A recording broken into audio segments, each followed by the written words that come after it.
স্বচ্ছ ভোটার তালিকার মধ্যে দিয়ে পশ্চিমবঙ্গে অবাধ এবং শান্তিপূর্ণ নির্বাচন করাটা নির্বাচন কমিশনের কাছে একটা চ্যালেঞ্জ। আর রাজ্যপাল, যিনি রাষ্ট্রপতির প্রতিনিধি হিসেবে এখানে থাকবেন, তার এটা বিশেষভাবে দেখা দরকার যে নির্বাচনের ফল বেরোনোর পর যাতে তৃণমূল কংগ্রেসের যারা চিহ্নিত বোমাবাজ আছেন বা যারা চিহ্নিত পুলিশ অফিসার আছেন, যারা প্রমাণ লোপের কাজ করছেন, সিভিক ভলেন্টিয়ার্সের যে অংশ আছেন,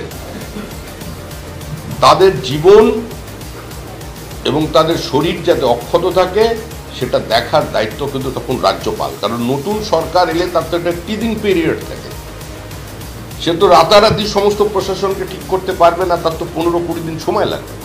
কিন্তু তার মধ্যে যাতে এরা আক্রান্ত না হয়, তার মধ্যে কোনো লিঞ্চিং এর ঘটনা যাতে না ঘটে, সেটা দেখার দায়িত্ব থাকবে রাজ্যপালের।